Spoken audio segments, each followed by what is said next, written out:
Quick disclaimer, the airsoft replica and or parts in this video are not real firearms, and nothing shown works in real firearms either, so don't try it.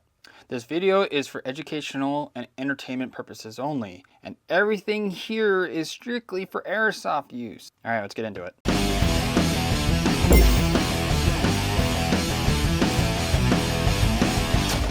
Well, hey everyone, welcome back to the channel. Today we're diving into something I've been eager and honestly a little anxious to get my hands on, the new Krytac MK3, their newest generation of Krytac M4 platforms. Ooh. Before we get started, a big shout out to Evic for sending me this MK3 to review. I've always been a Krytac fan, so I reached out and they came through. That said, this video is still my full unfiltered opinion. If something disappoints me, I'm calling it out, even if it breaks my Krytac loving heart. This here is a Krytac PDW, the previous generation of a Krytac's M4 platform. It's been in my storefront for ages, sitting there like a sad little puppy in a shelter window. Nobody ever picked it up, so I adopted it for this video. We're going to use it as our comparison point to see just how much the MK3 has really improved, and maybe give this guy some future upgrades too. So let's jump in and find out if the MK3 is truly the next step forward or just a familiar face with a shiny new paint job. Before we crack open these replicas, we're starting with chrono testing, and to keep it fair, we're using the same 280mm inner barrel across both platforms. The Krytac MK3 will be tested first with its stock 200mm barrel. Then I'll take that exact same barrel and install it in this older Krytac PDW. The PDW normally has a much shorter barrel, which would result in noticeably lower FPS, making the comparison meaningless. So this way, we're doing our best to keep things apples to apples by isolating internal performance differences. So we'll chrono test the MK3 first with 0.2 gram BBs. We'll fire 10 shots in semi-auto, and then we'll test full auto in 2-second full auto bursts, and then we'll do the same for the PDW, and I'll have a comparison overlay for you so you can see the differences between the two. Alright, let's head on over to the chrono. Okay, so rounds per second will be displayed here. We're on 0.2 gram BBs. This is how many rounds have been shot, and then our FPS will be displayed here. I'm going to be on this screen real quick to show max, minimum, average FPS, and you can guys see the FPS consistency. So here we go. 10 shots in semi, 0.20 gram BBs.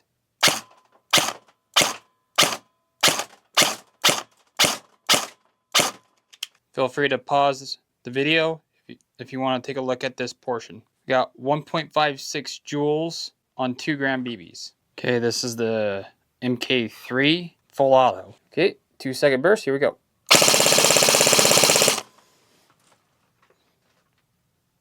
And then joules, 1.54. Alright, we got the PDW with a 280mm length barrel and stabilized. 10 shots, here we go.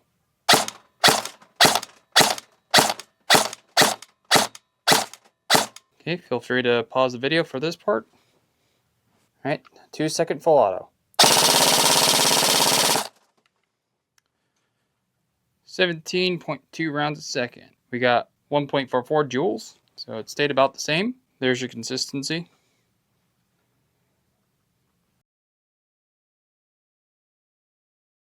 Real quick, if you're enjoying the video so far, hit that like button. It tells the algorithm I'm not just talking to myself in a room full of gearboxes. And if you ever felt personally victimized by a motor opinion, consider subscribing. I've got more deep dives, tech tests, and probably more Krytac heartbreak on the way. Alright, now that you guys seen the chrono results between the two, it's time to crack these open and see what Krytac actually changed or didn't. I'll be honest, I was really hoping the MK3 would bring some modern upgrades to the table. Krytac has always had solid foundation, and this felt like their shot to push forward with things like brushless for the internals, better quality of life design choices, and other innovations under the hood.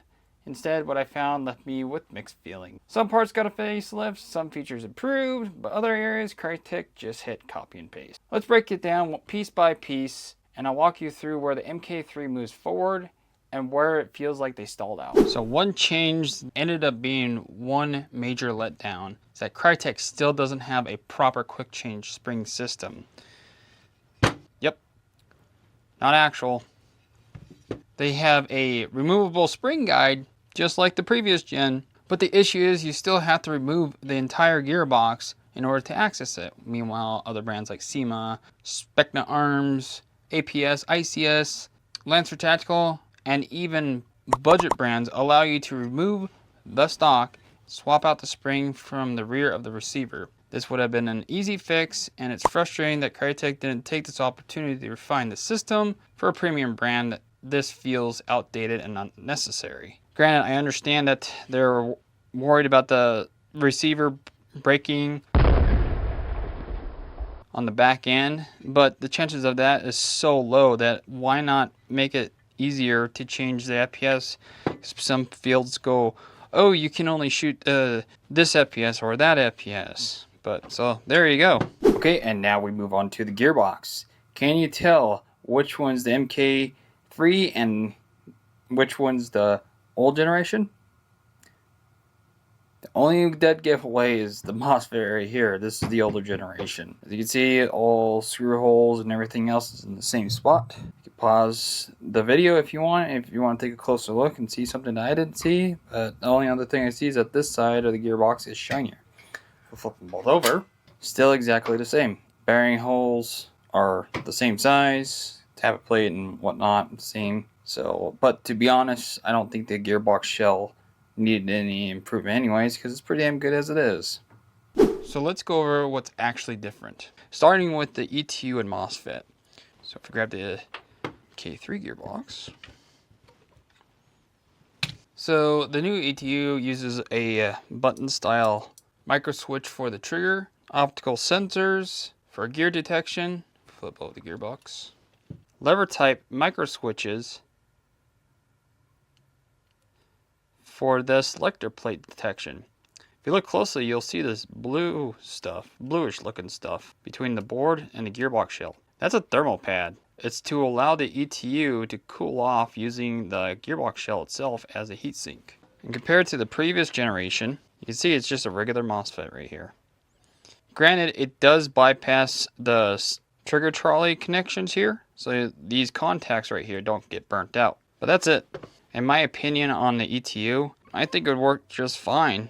It's pretty simple, though I don't know how reliable this ETU is, but I can say that it works really well. Now when it comes to the trigger and safety mechanism, the MK3 features an adjustable trigger that uses a set screw to adjust the trigger throw. Because of this, Krytac removed the mechanical safety lever, meaning the safety is now electronic only, versus where the previous gen had that mechanical safety. So when you put it on safe, it actually blocked the trigger, which feels more realistic and is preferred by some players, including myself. So that's a little bit of downvote for me. But it's not to say that you can't reinstall this guy into this, but you'll have to shave down this guy a little bit, because the more you adjust your trigger like this, using that set screw, the more you have to trim this guy, so the safety will still work. Now moving on to the piston and durability of the piston, the MK3 now uses a full metal rack with a reinforced rib connecting each tooth to prevent bending under stress. It also has weight reduction ports, bringing its weight to 16.5 grams roughly to make up for the weight of all this extra metal compared to the previous gen where only 4 teeth are metal, making it a little less durable. But as you can see, this guy is already losing its teeth, and this is a known issue that I've seen on factory, now older, Krytac pistons. Now moving on to the motors, I think this is a huge missed opportunity for Krytac. They look a little different, but they're the same, just a different color tower. The RPM and torque feel identical, and both have the same rounds per second from my chrono video earlier. Krytac removed the 30K label and placed it with this neodymium high torque motor sticker, which really means nothing. Honestly, I was really hoping for a brushless motor upgrade or at least an RPM boost, but Krytac did nothing to improve the motor performance. Really think this was an opportunity to throw the brushless motor in their system, since now Specna Arms throws brushless motors in their primes right out of the box. Alright, moving on to the hop-up unit, which I think is the best improvement out of everything so far.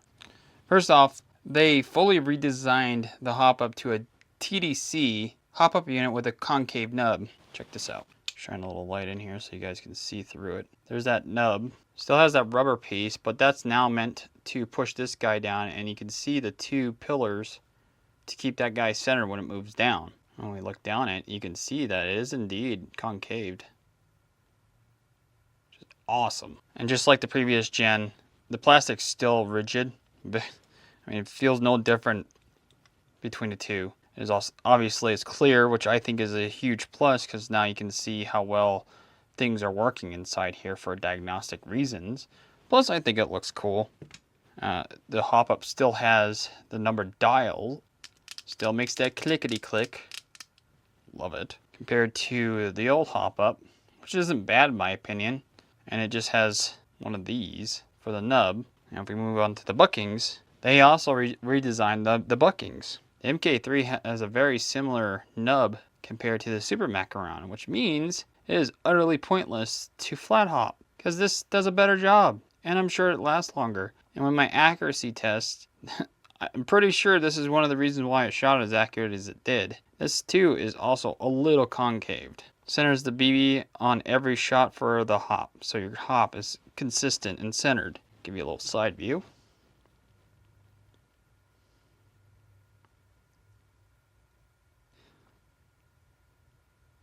Versus the old school.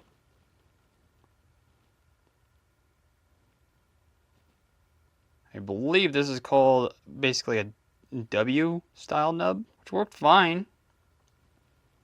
Better than other manufacturers that just make it all one solid piece. I think this isn't too bad, but this bucking is definitely a step up. As you know, the previous generation hop-up did not have TDC. Now it does. So I'm going to keep my eye out for these hop-ups specifically for a budget TDC hop-up, because I'm pretty sure this can be a lot cheaper than something like a Max hop-up, etc., etc. Very reasonable hop-up. Very happy about this change. As part of this review, I'm going to test the MK3's ETU to see if it's compatible with brushless motors. Here's what I'm going to do. I'm going to remove the stock Krytac motor and install 3 different brushless motors. The T238, Warhead, and the Solink motor. They're all roughly about the same RPM of about 30K area. So I'm going to test each motor in the MK3 to see if it fires reliably and consistently with the ETU that they have in here. We'll see if any of the brushless motors cause any issues like trigger lockouts, misfires, or communication errors with the ETU. If the MK3 can handle all 3 motors without a hiccup, that's a huge plus. But if any of them fail to work correctly, I'll let you know exactly what went wrong and what that means for your upgrade path if you really want to use a brushless motor in this Krytac lineup. So let's get to testing. Out comes the OEM motor, and then goes the T238. I have to play by ear. Might have to unwind the. Well, that's a good sign.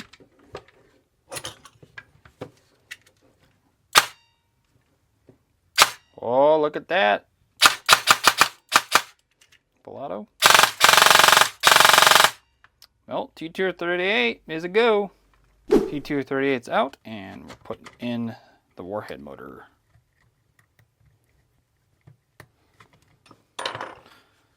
Alright. Plug in the battery. That's a good sign. Let's see if it shoots. Oh yeah. Warhead, good to go. Now let's check the Solink. Okay, this is the Solink Advanced Motor Plus that's going in.